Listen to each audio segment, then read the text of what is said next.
everybody, Lindsay Hine here. I'm down here in Atlanta for the Olympic Marathon Trials, interviewing the Hoka NAZ Elite team. And this episode is sponsored by Inside Tracker. Optimize your training by using Inside Tracker.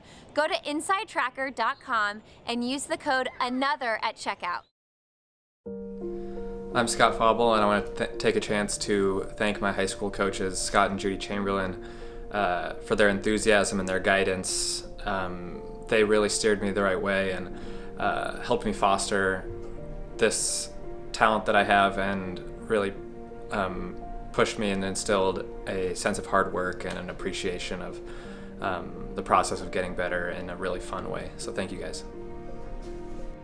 I'm Sid Vaughn, and I'd like to thank Ken Bowles and Jerry Maiden, my high school cross-country coaches, for really cultivating my love for running. And, I think they're both big factors for me still having that love and being at the point where I'm at now. I'm Scott Smith, and I'd like to thank my high school coach, Tim Butler, and his wife, Mimi Butler, for what I didn't know was falling in love with running at the time, but the culture you guys created on our high school team really facilitated an environment that I thrived in and look back very fondly. So love you guys. Thank you.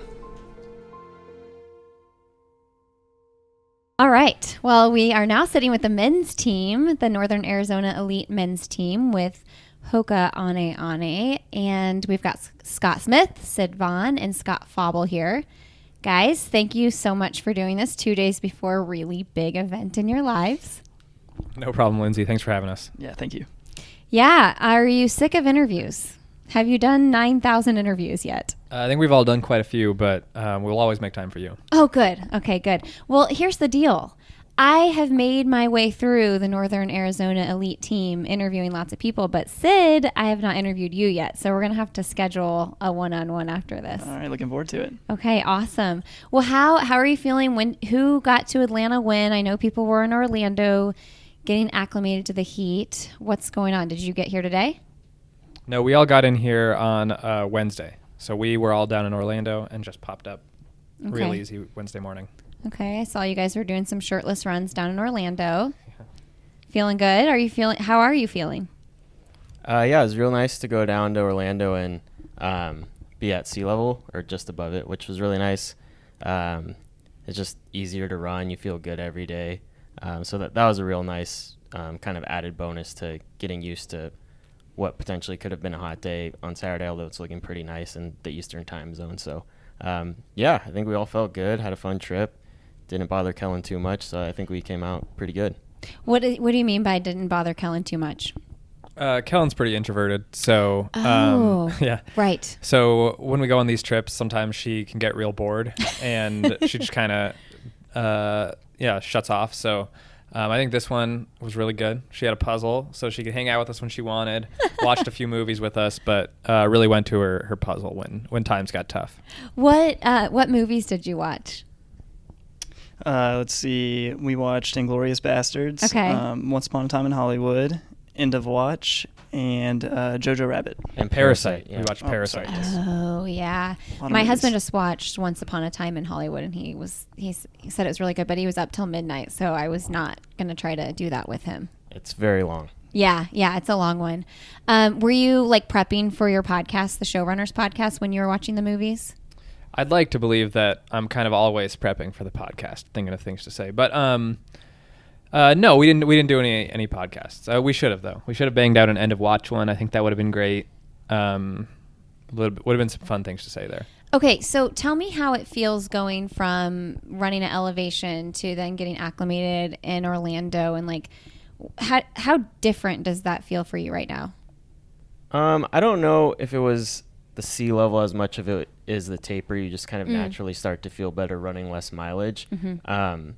The biggest thing I noticed, and this was a long time ago, but now that I've since started to live in two different places, one being altitude and one not being altitude, is when you come down from altitude, it's not like this immediate, oh my God, I feel so good. It's just later on in runs, it's not feeling any harder than when you started with runs or workouts and in races. I think I thought when I first started training professionally at altitude, I'd come down and just feel so good from the start, and that just wasn't happening. But I'd get later in the races, and I was feeling much stronger than I had been previously. So I think that's kind of the difference for me, at least personally. Yeah, I think it was nice just to be able to also run true marathon pace as opposed to just having to do effort up at 7,000 feet. So it's kind of nice to really feel that rhythm and, what it'll be like on Saturday, even though there's probably going to be a lot of pace change, but we've worked on that too. So I think that was probably my favorite part, just getting to actually run faster than we usually get to. Yeah, is that challenging you've been doing it, some of you have been doing this for a very long time. Is it challenging to do effort, this is what my marathon effort will feel like because you're at elevation? Is it hard mentally to do that, or are you just totally adjusted to that? I think it's easiest with the marathon because the pace is supposed to be pretty relaxed. So even if you don't feel great for the first couple miles, it comes around pretty fast. I think it's harder when you get down to faster distances, just because it's such a higher muscular toll. And we can run marathon pace at altitude. It's just more of a half marathon effort. So muscularly, we're more ready for it than, say, if you were getting ready for a 5K or a 10K, where it's actually really difficult to touch those paces for any sort of extended period of time. Yeah. Are you sick of running hills, or do you enjoy hills?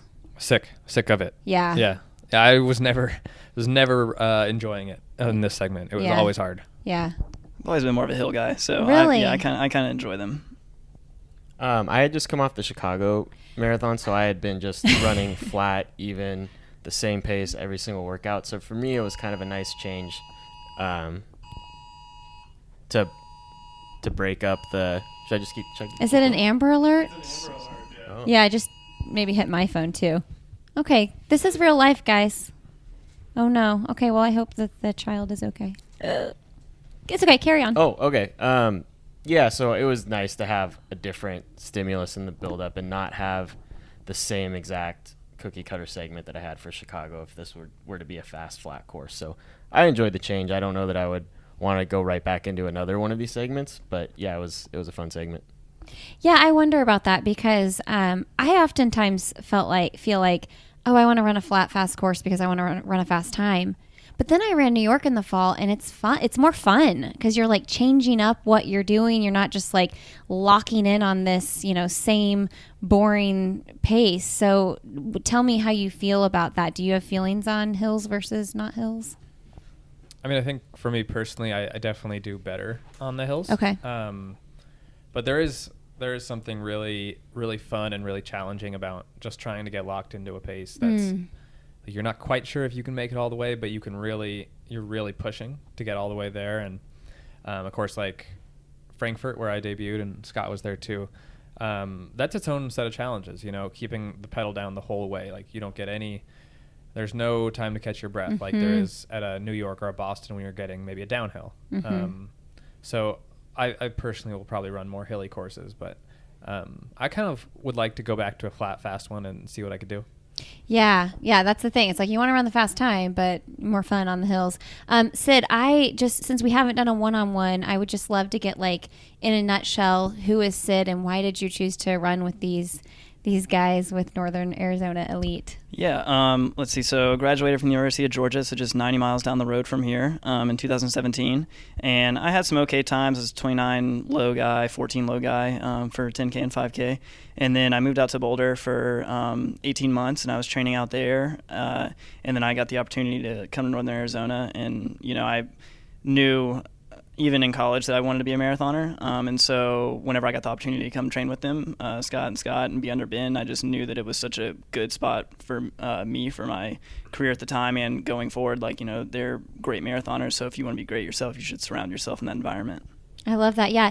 What is it like to train with two guys that you've probably looked up to and kind of watched their careers over the years as you were coming up? Yeah, it's very cool, and I draw a lot of confidence from it. This only being my second marathon, and my first one didn't go well, but being able to train with them side by side, I feel very confident heading into this, and I imagine we'll run a lot of the race together on Saturday, so I'm really looking forward to it.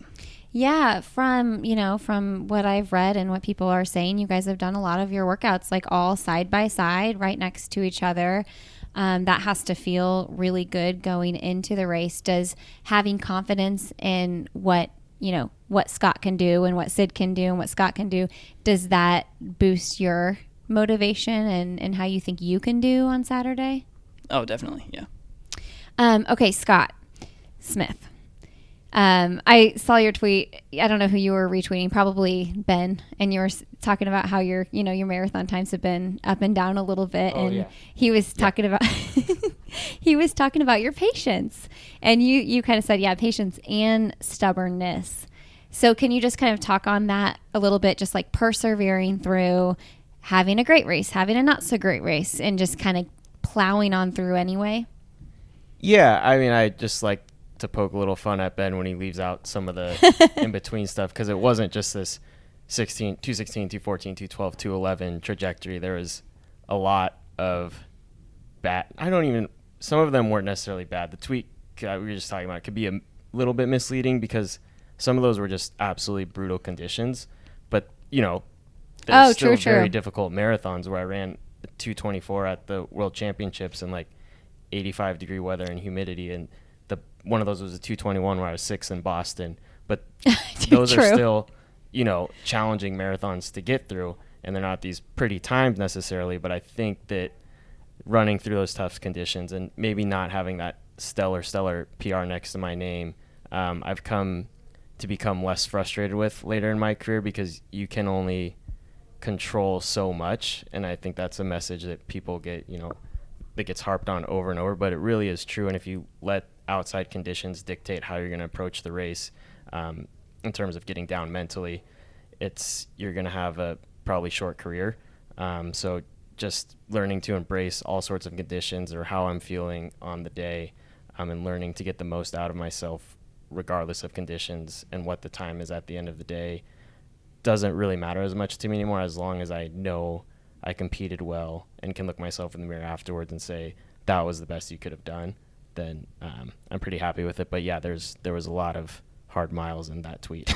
Yeah, I was going to say there should have been an asterisk next to the 221 noting that was Boston 2018, because as a reader of the tweet, I did not know that. So yeah, I mean, it was a little misleading maybe, but you don't get that many characters. So that's true.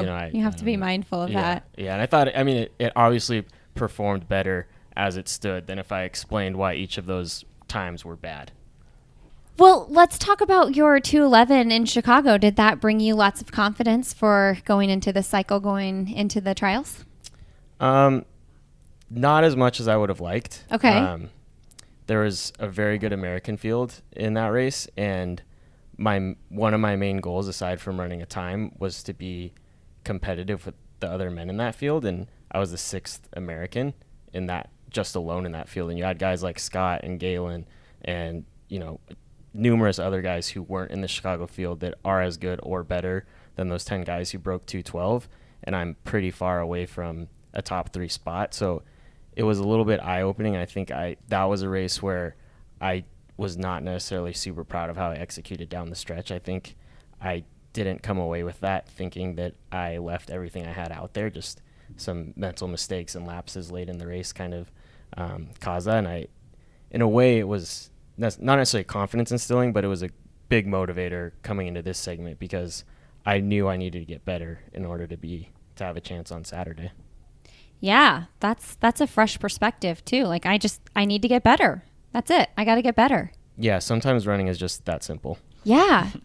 Now, has running with Scott, does that make you feel like you've elevated your training a little bit, the fact that you guys can run side by side? Yeah, I mean, Scott's run in Boston was obviously huge for himself personally, but also the team. It kind of vaulted us to new heights in terms of the public eye. And there's this whole thing, if American men could break 210 or not, which I never really bought into. It's just give them the opportunity, give us the opportunity, and people will do it. So for that to have come from our program was huge. And yeah, I mean, I would like to think that there's a few times in my career I was close to that fitness, and I'd like to believe one of those times is now. And hearing Scott say that he feels as fit as he did before Boston is definitely confidence boosting. Yeah, I wonder, how do you, I'm putting myself in your shoes on a different level, and probably lots of listeners, how do you think, okay, his times are faster, her times are faster than mine, but I can train with him, I can keep up with him, I can do this too. How do you get your mind in that headspace? I never really thought too much about it. I just no matter what team I've been on, the goal has been to get to the top of it and work out with the top guys. And sometimes it's a process. And now that I'm later in my career, sometimes those guys are younger than me. In high school and college, it was like, I want to get to the level of the older guys.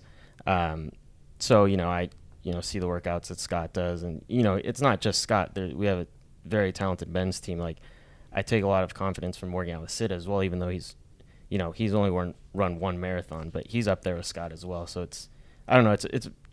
I don't really, have never really thought about it, I guess, in that context, that I'm like, okay, I got to get up to work out with this teammate. It's like, okay, I get to go work out with this person who's going to make me better today. Just do better, everybody. Yeah. That's the message, Yeah. right? Yeah. Yeah, you're kind of an elder in the field. I mean, we've got Bernard Legat, who's like 45, but Yeah, he probably looks better than I do. you're definitely an elder in the field. I was hoping you guys would all walk in with like the same mustache, but it looks like Sid's got his. mustache. I shaved it off. I shaved it off Scott's this just morning. got a Okay. little bit of scruff. You're all in. You're not. Are you shaving that? Or are you? No, this is much is to who my you wife's are. dismay. This is staying on until after the race. I was going to ask you that because the last time we talked, you had just got married, so she's not a fan Yeah, of the I'm still married. mustache. Okay, good. You're still married. Great. We've made it a year. Awesome. Well, Scott Fauble, I'd love to hear you kind of talk about what does it feel like to be like one of the favorites going into this race?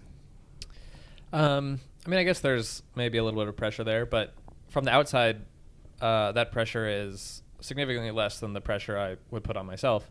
And I'd put that pressure on myself whether I had the 3rd fastest time, the 5th fastest time, the 10th fastest time. So I don't know. I'm fit enough to make the team. That's what I truly believe. So fit enough to win, I think. So whatever other pressure other people want to put on me is kind of irrelevant. At this point, there's not much prognosticating that is going to make a difference. So I believe in the training, I believe in my fitness, and I believe in my talent and my toughness. So it's all I can kind of do now. So what from Boston, we've rehashed this on this podcast. You've rehashed it with 9 million other people. But like, what from Boston did you learn that you will take with you for Saturday? Well, I guess I'll, since I've talked about this a lot, I'll give you a different sort of thing. So coming off Boston, I didn't have a very good fall. I was not 100% healthy.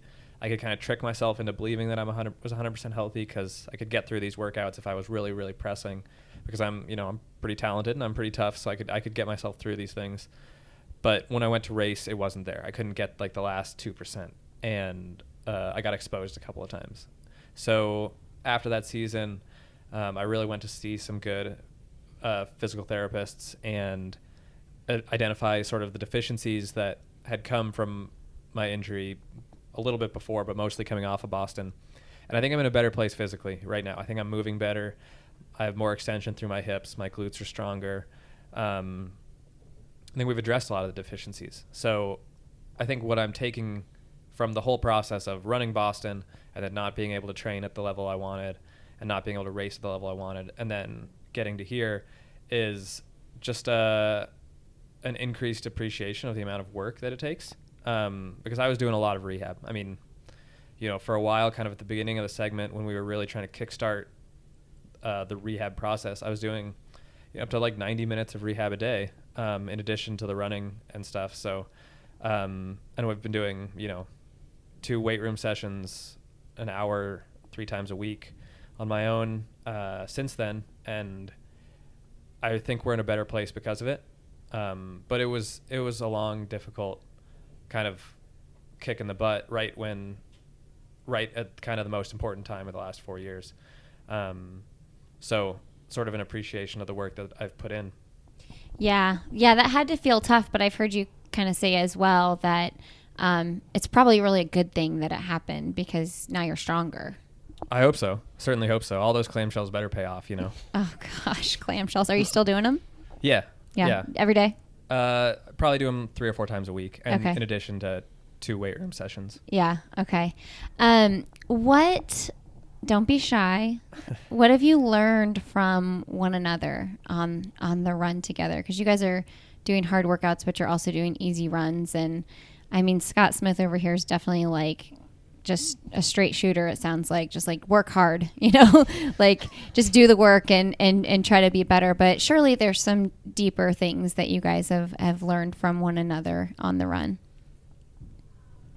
I would just say, you know, even relating to what Scott just said, it's doing a lot of the little things that aren't very exciting to take care of your body and be prepared for every session that we have, because whenever we're in the big block of marathon training, the weekends are very big, you know, and our midweek sessions are still pretty big too. So if you're not really taking care of yourself from session to session, like, you're probably not going to be able to, you know, get through it healthy just by, you know, doing the bare minimum. It's like, oh, I went and got a massage. Like, that's not going to cut it. You know, you got a foam roll. You got to do, for me, you know, there's a lot of IT band stuff. I just got to stay on top of it. And then I'd say really just kind of with this being my first marathon cycle under Ben, you know, having these guys was a big help, because if I was just doing these on my own, it'd be very hard to like read my own data and be like, man, that was like really hard, or, you know, I don't really know how I'm supposed to feel coming off this. And there were some where it's like, I can't even feel my legs today. Like, I don't know if I'm going to be able to push through this, you know, 24-mile run where we have to run 4 miles fast at the end kind of thing, and just hope for the best. But having them be like, oh yeah, we feel the same way, you know, it's reassuring, and that's how you're supposed to feel.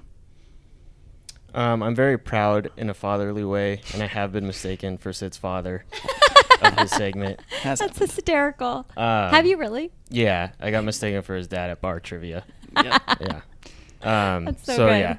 Yeah, I mean, he hasn't done a segment with us before, so to kind of jump in and be confident that he can work out with us and handle the segment and be right there. Not only just, he could have very easily been in a number of workouts, said, hey guys, I've never done this before. I'm just going to key off you guys and let you guys do the work. He was always there ready to take a rep when it was his turn, or maybe sometimes when it wasn't even his turn. So it was really cool to see him buy into the program that much.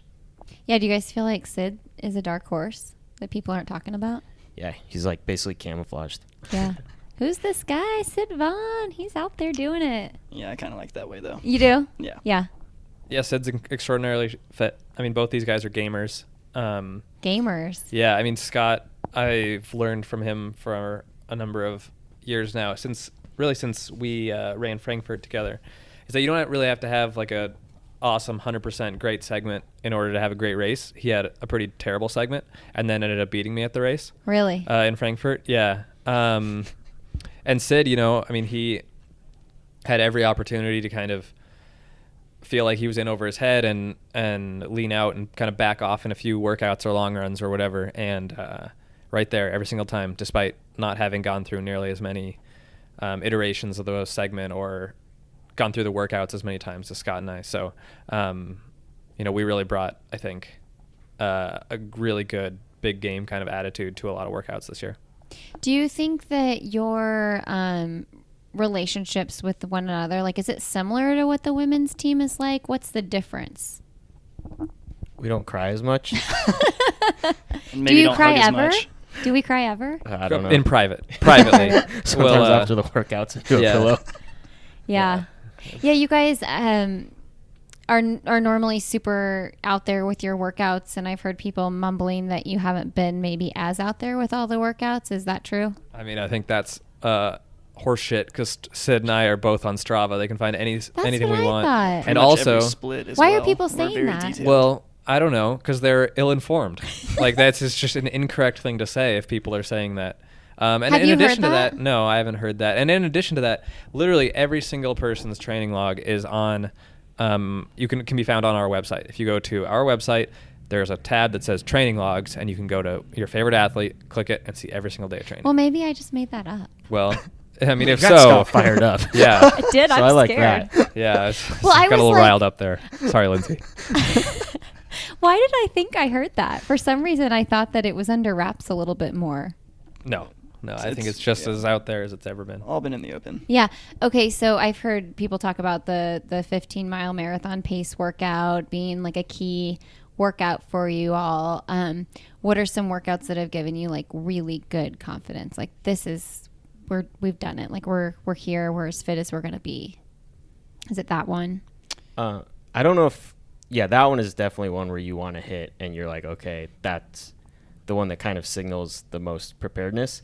But there was one pretty early on in the segment that was super fun that I think both the men's and women's team were looking forward to. And they probably didn't talk about it because it didn't go as well for them. Oh, no, I didn't ask them specifically. Okay. Yeah, we had this workout where we normally do a 15 to 20 by K session off a minute rest.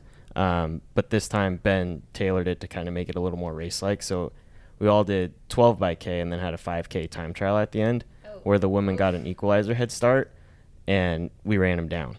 So that was really fun. And they, obviously, like, our women are incredible. Yeah. So it was like a way for kind of the men to kind of get a sense of where we stack up with them, which was really fun. Because I mean, I joke and say that, it didn't go very well for them. They ran really strong. And so it was a way for us to kind of get confidence from them, I thought. And it was fun to kind of run them down, and we swept them. So he just like calculated how much further back you should start to like come up on them. Yeah. 12 times a K and then a 5K all out time trial. Yeah, it was pretty messed up. Yeah. I mean, it was a lot of fun, but it was. What's the 12 times a K like effort at? It was like a half marathon effort. Okay. Okay. Yikes. That's scary. Okay, so how do you prepare your mind for Saturday? What have you been doing to be ready to just really tackle this thing? I've been trying not to think about it too much. I'm sorry. Here it's we all are. right. No worries. We're in Atlanta now. I can't really help it, but Ben and I talk strategy Ben talks strategy with all of us on like Wednesday or Tuesday maybe, and at that point, kind of just dealt with it, figured out what we wanted to do, and then moved on. Tried not to worry about it too much. It's going to come either way, and I'm at peace with the fact it's going to be really hard. It doesn't really help me to dwell on it at all. Yeah, I think for me, it was something Ben touched on when you were talking with him, that I kind of had a rough go the past year. And I remember before he was out of town in Boston with some of the track guys whenever we were doing our 15-mile steady state. And he texted me the day before and told me just to enjoy my fitness and really have a good time out there, because before that one, I had only done 10 miles at 5:15 average. And so we went 5 further, and I averaged 4 seconds faster per mile. So it was a great day for me. But I'm kind of taking that into Saturday as well, just to go out there and enjoy my fitness. It's been a while since I felt really this strong and prepared for a race, so I just am looking forward to getting out there and really like racing. And like Scott said, it's going to hurt at some point, and it'll be very cool for me too, because I've got a lot of friends and family in town, so it's going to be a good time. I love that. Enjoy your fitness. Like, it's going to hurt really bad, but you can still enjoy it. Do you think that in races, like when you're just, oh, this hurts so bad, like, do you try to position your mind in that way? That it will hurt, or? No, like that I can still enjoy this even though it's like so painful. I can hardly handle it. I think it kind of comes in waves, and you just have to weather the storm at points where, you get to what may be a bad patch where it starts to hurt, and then, maybe a mile, 2 miles later, you're feeling good again. Yeah, I haven't overly thought the race, I think. This is definitely my favorite race in terms of marathons that I've ran. It was the Olympic trials in 2016. It's just such a fun, intense atmosphere that's created by kind of what's at stake and what's on the line in terms of getting Olympic berths. And I, as a spectator of the sport, I really enjoy that kind of any sport, that kind of cutthroatness. And so I'm just really looking forward to it. And I haven't really let myself think past the finish line necessarily. I've been really kind of similar to these guys, knowing that there's going to be opportunities late in the race to find out if I'm as good as I hope I am, and to allow myself to make the decisions to find that out. And those are things that are reasons that I'm in the sport, and I really look forward to those, and I hope I can have good answers after the race to answer to myself. Yeah, I asked the ladies if they were going to meet up to jog in the morning to warm up, and Alafine was like, no, nope, I'm going to sleep in. And then Kellen and Steph said they were going to meet up. What's your plan? I'm sure we'll meet up. Tomorrow? Saturday before the race. Oh, no. Not going to jog before the race. We'll warm up for the race, probably together, but probably won't go out before that. Well, that's what I meant. Your okay. warm-up. yeah, we're going to warm up together. That's what I meant. Yeah. Alafine will warm up with the women as Alafine well. misunderstood the question. Yeah. Oh, she did? Yeah. Oh, okay. I meant whatever. How much do you warm up? Probably 10 minutes, maybe less. Okay. I didn't mean are you going to go out on a 6-mile run in the morning? Yeah. No, we're not doing that. Promise you. Oh man, do you think you are, and this can really be directed at anybody, but do you think you're stronger than others might perceive you to be when they look at the field out here? I would say Sid is definitely. Yeah. Scott is basically one of the favorites, so I don't know. I'm sure he is. I'm probably seated accurately according to my credentials. I mean, that's the thing about, times, and it's a clock, and it's very easy to see where you stack up. And I'm not just trying to be blunt again, but it's pretty easy to seed a field based on marathon times, and everyone kind of is fairly seated in marathoning and track and field in general. I think that's what makes it such a great sport, but I think I hope we outperform our seeds. That'd be pretty great. I'm seated third.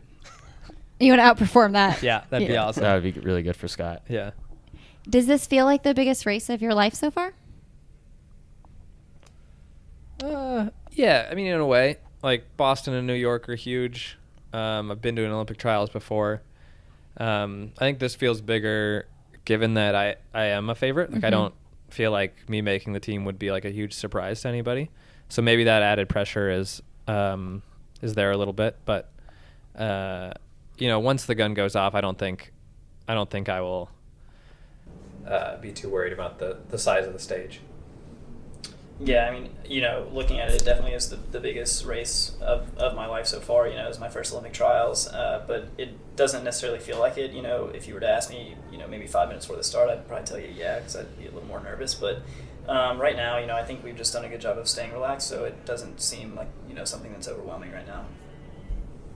Yeah, I think it's kind of one of those things. It's what you're in the moment doing is the biggest thing you have done. So add to that this just happens to be Olympic trials, and I think it would be fair to say that this is the biggest race of my life.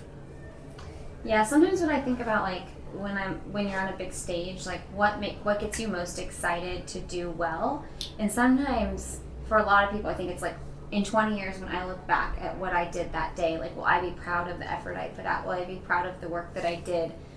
So I'm just curious, like, what gets you amped up? Like, that's my motivator. Like, I want to look back on my life and think I did the best work I could do, and I tried my hardest, and even when people told me no, I went after it anyway.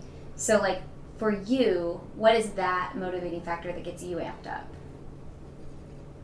Yeah, I mean, I'd say it's very similar to what you just said.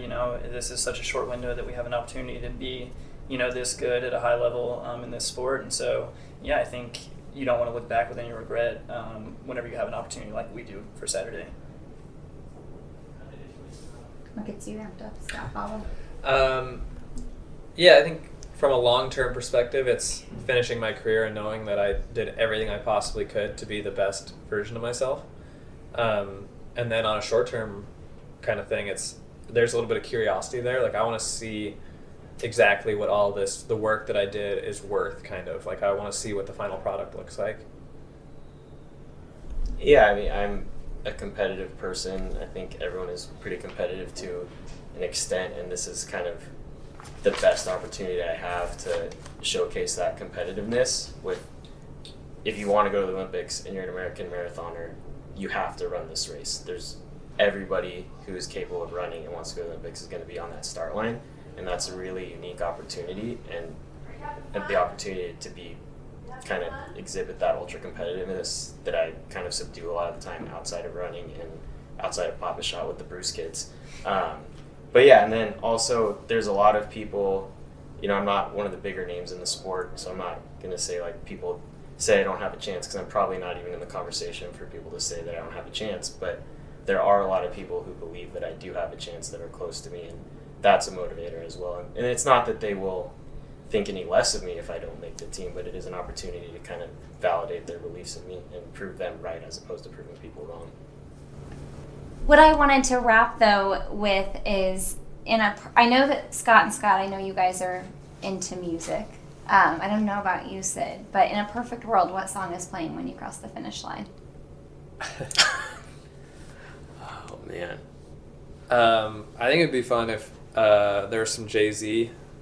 I think specifically his song Banger with Rick Ross, Fuck With Me, You Know I Got It, would be pretty great. I don't know if that's NBC appropriate, but I think that ideally someone would be playing that as I won the Olympic trials. Sure. Yeah. Yeah. I don't know if it can be like the edited version. I don't know that song is very good. There's probably a lot of silence in there. True. Yeah. I mean, it doesn't. If I'm top 3, it could be like the beginner oboist. It'll sound so sweet. I think it'd be pretty cool if they had an Atlanta rapper out here. So, maybe like Ludacris or Jeezy or something, just doing a live concert at the end. That'd be pretty cool. I love it. Well, guys, thank you so much for your time today. I really appreciate you doing this. I know this is a big weekend, and you've had a lot of interviews, so I appreciate you taking your time to talk with me. No problem. Thanks for having us. Yeah, Thank you. A big thanks to Inside Tracker for supporting this episode of the show. Go to InsideTracker.com and use the code ANOTHER to get 10% off your order. And a big thanks to the Omni Hotels for giving us a great place to record the interviews.